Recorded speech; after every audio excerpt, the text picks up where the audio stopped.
Cordial saludo, mi nombre es Lilia Romero Hurtado, doctorante en Ciencias Políticas de esta universidad. Es un placer estar con ustedes en el marco de estas jornadas organizadas por el Centro de Investigación Jurídico, Políticas y Sociales. La ponencia que les presentaré se titula El inicio de la vida humana, perspectiva bioética y de derechos humanos. Participó conmigo en el estudio la doctora Doris Colina de Andrade. Antes de abordar el tema, es necesario que les mencione que no fue tarea fácil para nosotras desarrollar la investigación, por la carga emocional que este tipo de discusiones genera. Encontramos una serie de respuestas de diversos autores de acuerdo a la visión de cada uno de ellos, y a medida que estudiamos y ahondamos, más nos enamoramos del tema.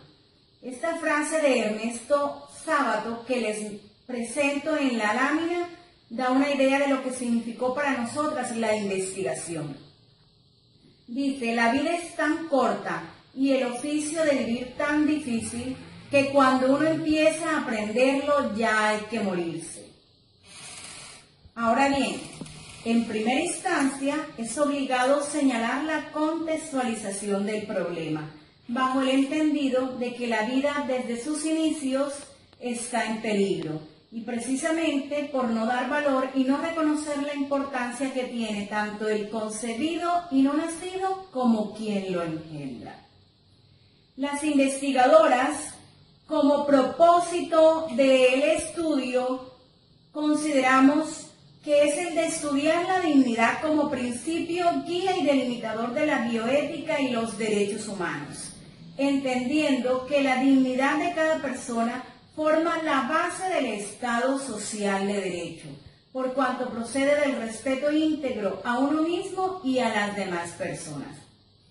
Así también, dentro del estudio, propiciamos desarrollar el diálogo respetuoso entre los interesados en este tema, orientado a comprender que como seres humanos todos merecemos amor, respeto y un trato igualitario. De la misma forma, invitamos a repensar en el consenso entre todas las disciplinas en aras de adoptar posturas comunes en torno al ser humano, el inicio de la vida y todo lo que ello implica.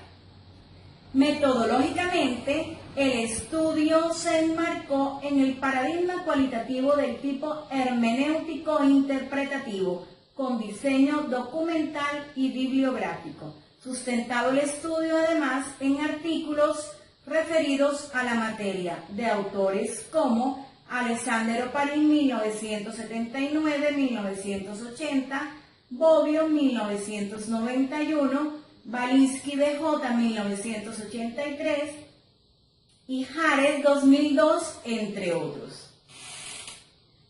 Ahora bien, clarificado el término de los derechos humanos y entendidos estos como la dignidad de la persona humana, entramos a resolver los interrogantes planteados. ¿Cuándo inicia la vida? ¿Cuándo inicia la vida humana? ¿Puede otro ser humano disponer sobre la vida de otro ser humano? ¿Tiene más valor la vida del embrión o de la madre? ¿Cuándo inicia la vida? Cuando iniciamos el estudio nos formulamos este interrogante, tratando de encontrar respuesta a ello, la que sin lugar a dudas no pertenece a una única disciplina. La filosofía da su respuesta, la ciencia hace otro tanto. Sin embargo, tomamos como punto de partida a Alessandro Oparin en la 4ª Conferencia Internacional sobre el Origen de la Vida, celebrada en Barcelona en el año de 1973, quien dijo, el origen de la vida no es ocasional, se ajusta en todo a las leyes de la naturaleza. Y Stuart Mill, las leyes de la naturaleza por sí mismas no pueden dar una explicación de su propio origen.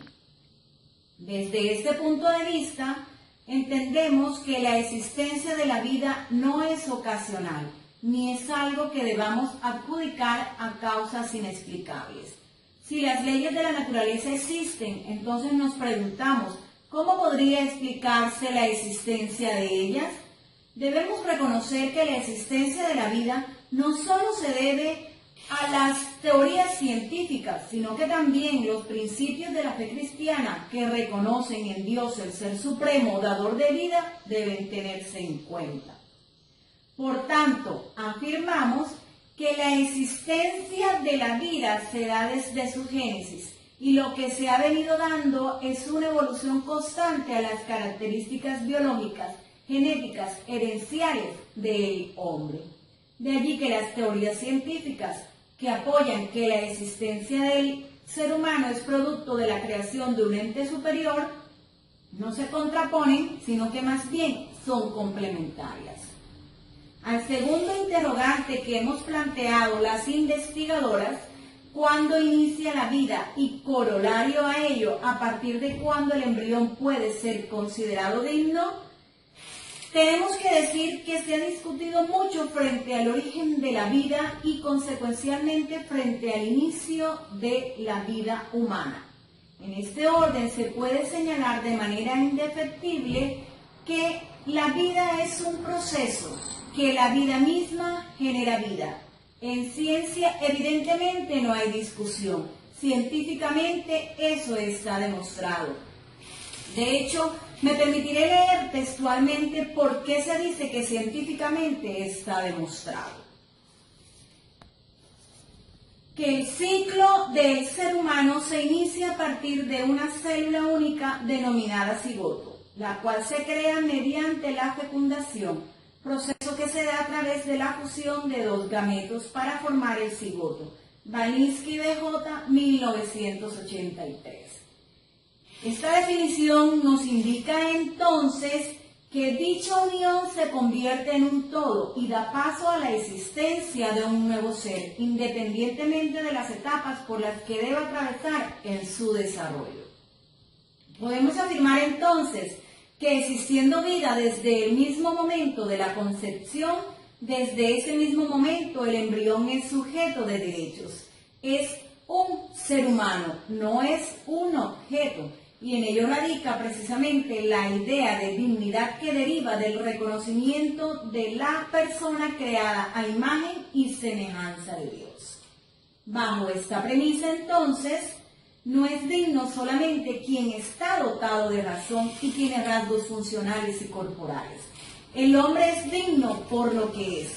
La dignidad humana no solo constituye la principal expresión de los fines de poder, dignidad e igualdad coexisten y solo tiene sentido si se reconoce a todo ser biológico por el hecho de ser humano. El embrión entonces debe ser considerado digno desde el mismo momento de la gestación y en cualquiera de sus etapas. Frente al último interrogante planteado, ¿vale más la vida del embrión o de la madre? ¿Puede otro ser humano tener disposición sobre otro ser humano? Pues bien, para dar respuesta tomamos como punto de partida la Convención Interamericana de Derechos Humanos de 1969. Establece para todos los efectos la Convención que persona es todo ser humano, artículo 1.42. La misma Convención consagra que toda persona tiene derecho a que se respete su vida. Ese derecho está protegido por la ley y en general a partir del momento de la concepción. Nadie puede entonces tener disposición sobre la vida de otro ser humano. Nadie puede cercenar la vida de otro ser humano. De igual manera se consagra el respeto a la honra y el reconocimiento de su dignidad. De otra parte, el derecho a la vida es el derecho más importante. Es un derecho, además de constitucional, fundamental, de tal forma que violarlo significa dejar por fuera de la esfera jurídica al titular de ese derecho. En este orden de ideas es claro que tanto a nivel internacional como a nivel nacional y de los tratados adheridos por Colombia y por todo el bloque de constitucionalidad, la defensa de la vida se da desde el mismo momento de la fecundación, es decir, se reconoce al embrión como un ser humano, aun cuando civilmente existe discusión frente a si es persona. No existe un derecho al aborto reconocido internacionalmente. El único derecho que existe es el derecho a la vida, siendo la principal función del Estado la protección de la misma desde su inicio hasta su fase final. Así entonces, nadie tiene derecho a prescindir de la vida de otro ser humano. Por el contrario, es ineludible conservar la vida desde que inicia hasta que termina. Se reconoce entonces que es igual de importante la vida de quien lo engendra como la del que aún no ha nacido, aún bajo el acto execrable de la madre que no termina su embarazo. Finalmente, como reflexiones y conclusiones del estudio, ellas conducen a demostrar que hay vida desde el mismo momento en que dentro del vientre materno comienza el proceso de fecundación. De la misma manera que ningún ser humano está llamado a despojar de la vida a otro ser humano. La vida es única y es producto del amor entre dos seres humanos que procrean otra. La vida misma genera vida. Considerar entonces que prácticas como el aborto están bien recibidas es atentar contra ese don preciado que Dios nos dio. E incluso, independientemente de cualquier creencia de tipo religioso, atentar contra la vida de un ser humano es atentar contra los derechos humanos, como así queda demostrado en la Convención Interamericana de Derechos Humanos y en principios constitucionales y legales. El derecho a la vida es inviolable. Finalmente, creemos necesario llamar a un cambio de mentalidad, en el sentido de reconocer que analizar e interpretar temas como el derecho a la vida no solo competen al plano biológico, que no debemos dejar de lado disciplinas como la filosofía, como la ética, ya que ellas nos abren un amplio panorama para que profundicemos sobre este tema que requieren de gran análisis. Solo así, con la interdisciplinariedad, podemos encontrar una convergencia en la búsqueda de la verdad, de manera tal que Estado, sociedad civil, gobierno, todos sin discusión estamos llamados a respetar la vida. Muchísimas gracias.